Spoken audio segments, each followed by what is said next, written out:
السلام علیکم ورحمۃ اللہ وبرکاتہ۔ نحمدہ و نصلی علی رسولہ الکریم، اما بعد۔ بزرگوں، دوستوں، عزیز بچوں، الحمدللہ کتاب وصول الایمان فی ضوء الکتاب والسنہ، یعنی ایمان کی بنیاد کن چیزوں پر ہے، قرآن و سنت کی روشنی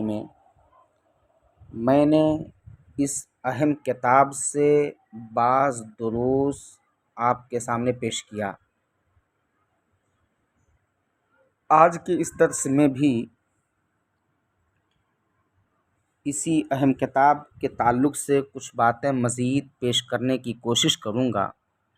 باری تعالیٰ سے دعا ہے کہ اللہ رب العالمین ہمیں حق اور سچ بات کہنے کی توفیق دے، ساتھ ہی ساتھ ہم تمام لوگوں کو اپنے عقیدے، اپنے منہج، اپنے افکار، اپنے نظریات، اپنے خیالات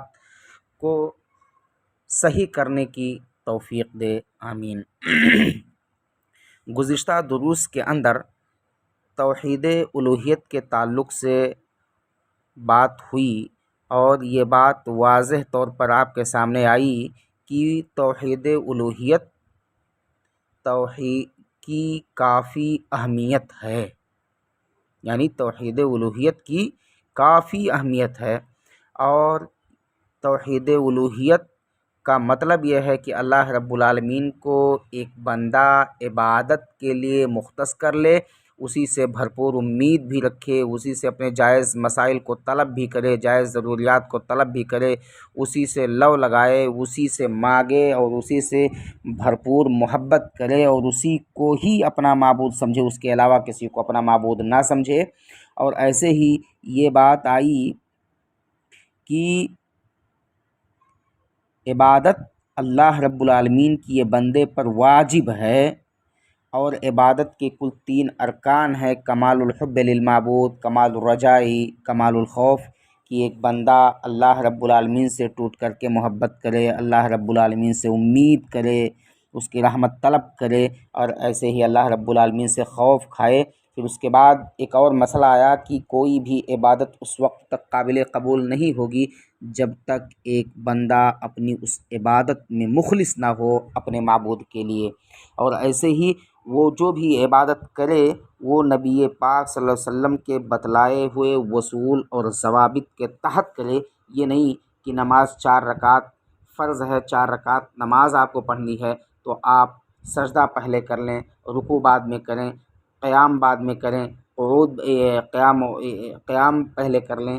قیام بعد میں کریں، وغیرہ وغیرہ، یعنی ترتیب کا بھی لحاظ رکھنا ہے۔ اور نبی پاک صلی اللہ علیہ وسلم نے جو بھی دعائیں جس وقت میں پڑھی ہیں ان دعاؤں کو بھی پڑھنا ہے۔ تو یعنی عبادت کی قبولیت کے لیے 2 اہم شرطیں بھی اس سے پہلے بیان کی گئیں۔ اس کے بعد شریعت کے اندر عبادت ضروری ہے۔ عبادت کے لیے اللہ رب العالمین نے ہم تمام لوگوں کو پیدا کیا ہے۔ عبادت کی بہت ساری قسمیں ہیں، عبادت کی بہت ساری قسمیں ہیں، بڑے سارے انواع ہیں، اور عبادت کا معاملہ یہ ہے کہ ہر وہ بہترین عمل جس سے اللہ رب العالمین راضی ہو جائے اور جس سے اللہ رب العالمین خوش ہو جائے، اور وہ عمل چاہے قولی ہو یعنی انسان زبان سے کہہ رہا ہو، یا فعلی ہو انسان کر رہا ہو، یا ظاہر ہو کہ اس کو دیکھ کر کے ہر کوئی فیصلہ کر لے کہ آپ کیا کر رہے ہیں، یا باطن عمل ہو کہ آپ کے دل میں وہ اچھی بات کھٹکے، آپ اچھے کام کرنے کا پلان بنائیں، آپ دوسرے بھائیوں کے تعلق سے اچھی سوچ رکھیں، آپ کا دل صاف و ستھرا ہو۔ تو یعنی ہر وہ عمل جس کے کرنے سے اللہ راضی ہو جائے اور اس سے خوش ہو جائے، بندے سے محبت کرنے لگے، اس عمل کو اللہ رب العالمین پسند کرنے لگے، چاہے وہ قولی ہو یا فعلی ہو، ظاہر ہو یا باطن ہو، یہ سب عبادت کے انواع میں سے ہیں، عبادت کی قسموں میں سے ہیں۔ یہاں آگے میں عبادت کی ایک اہم قسم بیان کرنا چاہتا ہوں، وہ اہم قسم ہے دعا۔ ایک بندہ اللہ رب العالمین سے دعائیں کرتا ہے، اللہ رب العالمین سے مانگتا ہے، اللہ رب العالمین سے اپنی لو کو لگاتا ہے، تو یہاں ایک بات اضافی طور پر میں آپ کو بتانا چاہتا ہوں کہ دعا مختلف معنی میں شریعت کے اندر مستعمل ہے۔ دعا بمعنی عبادت بھی ہے، جیسا کہ اللہ رب العالمین نے ارشاد فرمایا وَلَا تَدْعُوا مِن دُونِ اللَّهِ مَا لَا يَنفَعُكَ وَلَا يَضُرُّكَ، آپ اللہ کے سوا کسی کی عبادت نہ کریں جو آپ کو نہ نفع پہنچا سکتے ہیں اور نہ نقصان۔ یعنی ایک بندے کو یہاں تلقین کی گئی ہے کہ ایک بندہ جو بھی عبادت کرے اللہ رب العالمین کی کرے اور اللہ رب العالمین کے علاوہ کسی اور کی عبادت نہ کرے۔ ایسے ہی دعا بمعنی سوال ہے، جیسا کہ اللہ رب العالمین نے فرمایا ادعونی استجب لکم، تم مجھ سے مانگو میں تمہاری دعائیں قبول کروں گا۔ دعا بمعنی مدد طلب کرنا ہے، اللہ رب العالمین نے فرمایا وَدْعُوا شُهَدَاءَكُم مِّن دُونِ اللَّهِ، تم اللہ کے سوا اپنے مددگاروں کو بلا لو۔ ایسے ہی دعا کے بمعنی بلانا بھی ہے، بلانا، یوم یدعوکم، جس دن اللہ تمہیں بلائے گا۔ ایسے ہی دعا بمعنی قول بھی ہے، جیسا کہ اللہ رب العالمین نے ارشاد فرمایا دعوہم فیہا سبحانک اللہم، کہ جنتی جنت میں کہیں گے سبحانک اللہم، یا اللہ تو پاک اور منزہ ہے۔ ایسے ہی دعا کے بمعنی تعریف اور حمد و ثنا کے بھی ہیں، جیسے کہ اللہ رب العالمین نے ارشاد فرمایا قل ادعوا اللہ او ادعوا الرحمن، کہہ دیجئے اللہ کی تعریف کرو یا رحمان کی، برابر ہے، یعنی وہی اللہ ہے اور وہی رحمان بھی ہے۔ ایسے ہی دعا اور دیگر معنی میں مستعمل ہے۔ یہاں ایک بندے کو اللہ رب العالمین سے دعا کرنی چاہیے، اور دعا کی یہاں اس کتاب کے اندر کل 2 قسمیں بتلائی گئی ہیں، دعاء المسألہ اور دعاء العبادہ۔ اللہ رب العالمین نے فرمایا کہ فدعوا اللہ مخلصین لہ الدین، فدعوا اللہ مخلصین لہ الدین، یہ اللہ رب العالمین کا فرمان ہے، پس تم اللہ کو اس کے لیے دین کو خالص کر کے پکارتے رہو۔ اور آگے اللہ رب العالمین نے فرمایا وَلَوْ كَرِهَ الْكَافِرُونَ، گو کافر برا ہی مانے، یعنی گرچہ کافر برا ہی مانے، تم اللہ رب العالمین کو اس کے دین کے لیے خالص کر کے پکارتے رہو۔ دوسرے مقام پر اللہ رب العالمین نے ارشاد فرمایا وَأَنَّ الْمَسَاجِدَ لِلَّهِ فَلَا تَدْعُوا مَعَ اللَّهِ أَحَدًا، مسجد یہ عبادت گاہ ہے، مسجد اللہ کا گھر ہے۔ اللہ رب العالمین مسجد میں جانے والے بندوں کو پسند کرتا ہے، مسجد بنانے والوں کو بھی پسند کرتا ہے، مسجد میں مدد کرنے والوں کو پسند کرتا ہے، مسجد میں جا کر کے صفائی ستھرائی کا خیال کرنے والوں کو پسند کرتا ہے، یعنی مسجد کی صفائی ستھرائی کا بندہ خیال کرے۔ ایسے ہی مسجد کی ضروریات کی تکمیل کرنے والوں کو بھی اللہ رب العالمین پسند کرتا ہے۔ یہاں اس آیت کریمہ کے اندر اللہ رب العالمین نے فرمایا وَأَنَّ الْمَسَاجِدَ لِلَّهِ فَلَا تَدْعُوا مَعَ اللَّهِ أَحَدًا، یقیناً مسجدیں اللہ رب العالمین کے لیے ہیں، اور جب ایک بندہ مسجد میں جائے تو اس کا معاملہ کیا ہونا چاہیے؟ فَلَا تَدْعُوا مَعَ اللَّهِ أَحَدًا، صرف اور صرف مخلص ہو کر کے، یکسو ہو کر کے، نبی پاک صلی اللہ علیہ وسلم کے بتلائے ہوئے طریقے اور ضوابط کے تحت اللہ رب العالمین کی عبادت کرے، اللہ رب العالمین کو پکارے، اللہ رب العالمین سے اپنی لو کو لگائے، اللہ رب العالمین کے سامنے اپنی فریاد کو رکھے، اللہ رب العالمین کے سامنے اپنے سوالات کو رکھے، جو کچھ مانگنا ہو اللہ رب العالمین سے مانگے، ذکر و اذکار کے ذریعے سے، عبادت کر کے، یا ایسے ہی بیٹھ کر کے بندہ تسبیح و تحلیل کرے، یعنی جو کچھ نیک عمل انجام دے، یا مسجد کی دھلائی کا معاملہ ہے، مسجد کی صفائی کر رہا ہے، تو ان سب میں بھی یہ سارے معاملات یکسو ہو کر کے اللہ رب العالمین کی رضا کے لیے کرے۔ دوسرے مقام پر اللہ رب العالمین نے ارشاد فرمایا وَمَنْ أَضَلُّ مِمَّنْ يَدْعُو مِن دُونِ اللَّهِ مَن لَّا يَسْتَجِيبُ لَهُ إِلَى يَوْمِ الْقِيَامَةِ وَهُمْ عَن دُعَائِهِمْ غَافِلُونَ وَإِذَا حُشِرَ النَّاسُ كَانُوا لَهُمْ أَعْدَاءً وَكَانُوا بِعِبَادَتِهِمْ كَافِرِينَ۔ یہاں اس آیت کریمہ کے اندر اللہ رب العالمین فرماتا ہے کہ اور اس شخص سے بڑھ کر گمراہ کون ہوگا، ومن اضل، کون زیادہ گمراہ ہوگا، ممن یدعو من دون اللہ، جو اللہ کے سوا ایسوں کو پکارتا ہے، من لا یستجیب لہ الی یوم القیامہ، جو قیامت تک اس کی دعا کو قبول نہ کر سکتے ہوں، جو قیامت تک اس کی پکار کو سن نہ سکتے ہوں، جو قیامت تک اس کی پکار کا جواب نہ دے سکتے ہوں، وہم عن دعائہم غافلون، اور جبکہ ان کا معاملہ کیا ہے، ان کے پکارنے سے محض بے خبر ہوں، یعنی جن کو پکار رہا ہے بندہ وہ لوگ اللہ بندے کے اس پکار سے باخبر بھی ہوں، تو ظاہر سی بات ہے ایک آدمی جب کسی سے کوئی چیز طلب کرتا ہے، میرے محترم بھائیوں، آپ کو اگر کسی سے کوئی چیز طلب کرنی ہو تو آپ ایسے شخص سے طلب کریں گے جس میں دینے کی طاقت ہو، جس میں دینے کی طاقت ہو، استطاعت ہو، آپ جانتے ہو کہ ہاں ان کے پاس ہے، یہ دے دے گا۔ ایک مردہ آدمی سے اگر کوئی شخص سوال کرے، کوئی چیز مانگے، تو کیا وہ دے سکتا ہے؟ جو مردہ شخص، مردہ آدمی، وفات پایا ہوا آدمی نہ اپنے لیے کچھ کر سکتا ہے، نہ غیر کے لیے کچھ کر سکتا ہے، وہ آپ کے لیے کیا کرے گا؟ تو یہاں کوئی شخص ایسے آدمی کو بلائے اللہ رب العالمین کے علاوہ جو قیامت تک اس کی پکار کا جواب ہی نہ دے پائے، اور وہ ان کی پکار سے غافل ہو، تو ظاہر سی بات ہو سب سے بڑا گمراہ ہوگا، سب سے بڑا بیوقوف ہوگا، سب سے بڑا جاہل ہوگا، سب سے بڑا الڑ ہوگا، یہی تو کہا جائے گا۔ آگے اللہ رب العالمین نے فرمایا وَإِذَا حُشِرَ النَّاسُ كَانُوا لَهُمْ أَعْدَاءً وَكَانُوا بِعِبَادَتِهِمْ كَافِرِينَ وَكَانُوا بِعِبَادَتِهِمْ كَافِرِينَ، اور جب لوگوں کو جمع کیا جائے گا تو یہ ان کے دشمن ہو جائیں گے، یعنی جن کو یہ پکار رہے ہیں آج نا، جنہیں پکارا جا رہا ہے، ایک تو پکار سے غافل بھی ہیں، قیامت کے دن یہ دشمن بھی ہو جائیں گے، وَكَانُوا بِعِبَادَتِهِمْ كَافِرِينَ، اور ان کی پرستش سے صاف انکار کر دیں گے کہ ہم نے کہا تھا کہ آپ میری عبادت کرو، مجھ سے مانگو۔ یہاں اس آیت کریمہ کے اندر ایک بات بہت واضح طور پر سمجھ میں آتی ہے کہ ایک بندہ جو کچھ مانگتا ہے یہ اللہ رب العالمین سے مانگے یا ایسے شخص سے مانگے جو زندہ ہو اور اس کی پکار کا جواب دے سکتا ہو، اور یہ یقین رکھے کہ ہاں یہ زندہ ہے، یہ ہماری پکار کو سن بھی رہا ہے، یہ ہم کو دے بھی سکتا ہے، لیکن جب تک اللہ رب العالمین اس بندے کو توفیق نہیں دے گا کہ ہاں آپ ہمارے فلاں بندے کو عطا کر دو، تب تک یہ عطا بھی نہیں کر سکتا ہے۔ یہ ایمان اور یقین ہونا چاہیے۔ آگے مؤلفین رحمہم اللہ نے بیان کیا فمن دعا غیر اللہ عز وجل بشیء لا يقدر علیہ الا اللہ فهو مشرک کافر سواء كان المدعو حیا او میتا ومن دعا حیا بما يقدر علیہ مثل ان يقول یا فلان اطعمنی او یا فلان اسقنی ونحو ذلك فلا شیء علیہ ومن دعا میتا او غائبا بمثل هذا فانه مشرک۔ یہاں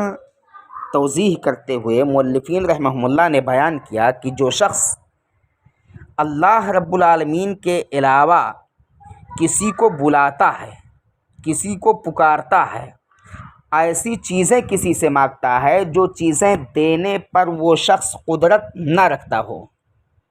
اور وہ چیزیں دینے پر صرف اور صرف اللہ رب العالمین قادر ہو، یعنی اللہ رب العالمین قادر ہو لیکن اللہ رب العالمین سے مانگا نہ جائے، غیر اللہ سے مانگا جائے، فهو مشرک کافر، تو ایسا شخص مشرک ہے، کافر ہے، چاہے مانگنے والا زندہ ہو یا وہ میت سے طلب کرے۔ اور ایسے ہی جو شخص زندہ سے مانگے اور وہ زندہ شخص اس چیز کو دینے پر قدرت رکھتا ہو، جیسے کوئی شخص یہ کہے کہ اے میرے بھائی آپ مجھے فلاں چیز دے دیجئے، اے میرے بھائی آپ مجھے کچھ کھلا دیجئے، اے میرے بھائی آپ مجھے کچھ پلا دیجئے، اس طرح کی باتیں کرتا ہے، تو یہ چیز جائز اور درست تو ہے، لیکن اس بندے کا ایمان ہونا چاہیے کہ اللہ رب العالمین جب تک اس بندے کو توفیق نہیں دے گا یہ دے نہیں سکتا ہے۔ اور ایسے ہی ومن دعا میتا او غائبا،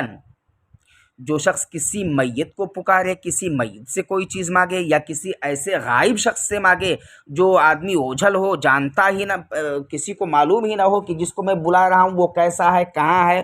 وہ دے سکتا ہے نہیں دے سکتا ہے، فإنہ مشرک، تو ایسا شخص مشرک ہے۔ لأن المیت والغائب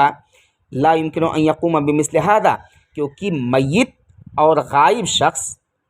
کسی انسان کو کچھ دینے پر قدرت نہیں رکھتے ہیں۔ فرض کیجیے میں اپنے گھر میں بیٹھ کر کے یا آپ اپنے گھر میں بیٹھ کر کے کسی ایسے شخص سے ایسے ہی مانگ رہے ہیں دل کے اندر کہ فلاں آدمی ہم کو یہ دے دے، یہ دے دے، یہ دے دے، ظاہر سی بات ہے وہ فلاں سنتا بھی نہیں، جانتا بھی نہیں، تو کیسے دے دے گا؟ ایسے ہی کوئی شخص کسی قبر والے کے پاس جائے وہاں مانگے، کسی مزار کے پاس جائے وہاں مانگے، یہ سب غیر درست ہے، شریعت نے ان چیزوں سے روکا ہے۔ آگے مولوی رحمۃ اللہ علیہ نے بیان کیا کہ دعا کی کل 2 قسمیں ہیں، جو پہلے میں نے بیان کیا ہے۔ پہلی چیز ہے دعا المسئلہ، اور دوسری قسم ہے دعاء العبادہ۔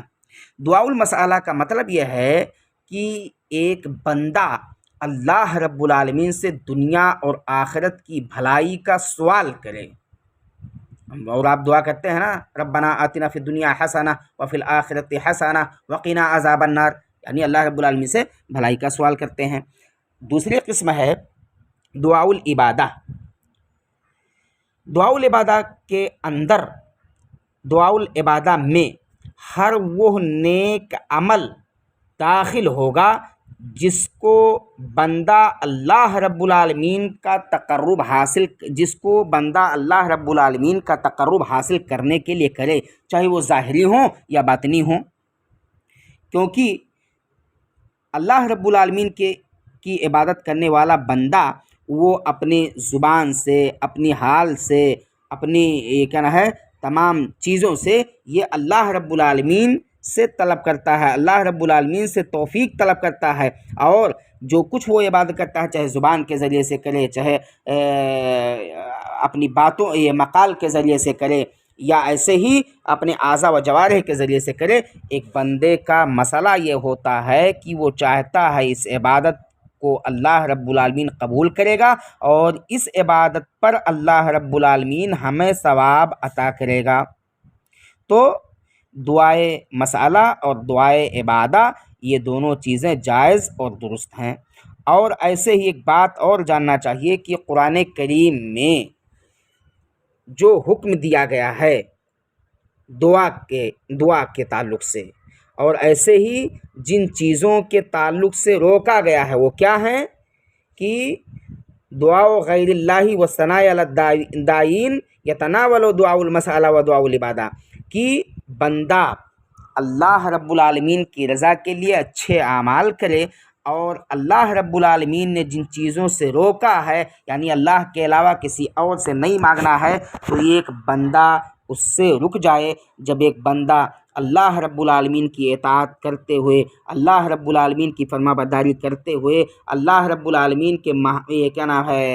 بتلائے ہوئے معصیات سے رکتے ہوئے، اور فواحش سے رکتے ہوئے، منکرات سے رکتے ہوئے، بھلائی کے کاموں پر عمل کرے، بھلائی کا خوگر بنے، بھلائی کی ترویج و ارشاد کرے، بھلے کاموں کو پسند کرے، بھلے لوگوں کے پاس اٹھے بیٹھے، تو یقیناً انشاءاللہ اللہ رب العالمین ایسے بندے کی دعاؤں کو قبول کرے گا۔ ایسے ہی عبادت کی اور بھی قسمیں ہیں، محبت ہے، خوف ہے، رجا ہے، یعنی ایک بندہ ہمیشہ اللہ رب العالمین سے ٹوٹ کر کے محبت کرے، اور معبودان باطلہ کی نہ عبادت کرے، نہ ان سے محبت کرے، نہ انہیں کسی لائق سمجھے، بلکہ جو لوگ بھی معبودان باطلہ کی عبادت کرتے ہوں، اللہ رب العالمین کے علاوہ کوئی معبود بنا کر کے ان کی عبادت و پرستش کرتے ہوں، ان کا انکار کرے، تو یہ بھی اللہ رب العالمین کے نزدیک سب سے بہترین عمل ہوگا، اور یہ بھی عبادت میں شامل ہوگا۔ اللہ رب العالمین ایسے بندوں کو بھی ثواب دے گا۔ ایک اور چیز جو عبادت کی شرط میں بیان کیا گیا تھا کہ خوف، اللہ رب العالمین سے ہی خوف کھائے، اللہ رب العالمین کے علاوہ کسی سے خوف نہ کھائے۔ ایسے ہی اللہ رب العالمین کی رحمت کو طلب کرتے ہوئے جو کچھ جائز امیدیں لگانا ہو اسی اللہ رب العالمین سے لگائے۔ اللہ رب العالمین انسان کو عطا کرتا ہے، ہم سب اللہ رب العالمین کے بندے ہیں، اور اللہ رب العالمین اپنے بندے پر رحم نہیں کرے گا تو کس پر رحم کرے گا؟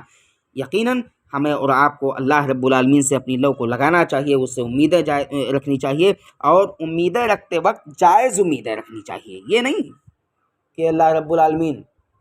تو ہم کو بادشاہ بنا دے تاکہ میں فلاں فلاں کو قتل کر دوں، یہ غیر درست ہے۔ اللہ رب العالمین تو ہمیں دولت دے، اور ایسی دولت دے جس دولت سے تو راضی ہو جائے، تیرے راستے میں تیری دولت کو خرچ کروں، یہ دعا کرنی چاہیے۔ علم مانگے، اس کے لیے بھی ضابطہ مقرر کیا ہے، اللہم انی اسألک علما نافعا، اے اللہ رب العالمین میں تجھ سے علم نہیں مانگتا ہوں، بلکہ کیسا علم مانگتا ہوں؟ علم نافع تو مجھے عطا کر، اے اللہ رب العالمین تو مجھے علم نافع عطا کر، ورزقا طیبا، اور مجھے پاکیزہ روزی دے، وعملا متقبلا، اور ایسا عمل کرنے والا بنا دے جس عمل کو تو قبول کر لے، جس عمل سے تو راضی ہو جائے۔ یہ ایک بندے کا شیوار و تیرا ہونا چاہیے، یہ ایک بندے کو مانگنا چاہیے۔ اور جب ایک بندہ اللہ رب العالمین سے اپنے لوگ کو لگائے گا، اللہ رب العالمین سے مانگے گا، تو اللہ رب العالمین اپنے اس بندے کو نوازے گا۔ شرط ہے کہ مخلص ہو، شرط ہے کہ نبی پاک صلی اللہ علیہ وسلم کے بتلائے ہوئے ضابطے کے مطابق وہ بندہ اللہ رب العالمین سے مانگے، انشاءاللہ ہماری اور آپ کی جائز ضروریات کو وہ باری تعالیٰ پورا کرے گا۔ اللہ رب العالمین سے دعا ہے کہ اللہ رب العالمین تو اپنی عبادت کو ہم تمام لوگوں کو کرنے والا بنا دے، اخلاص کے ساتھ نبی پاک صلی اللہ علیہ وسلم کے بتلائے ہوئے طور طریقے پر۔ آمین۔ وآخر دعوانا الحمد للہ رب العالمین۔ والسلام علیکم ورحمۃ اللہ وبرکاتہ۔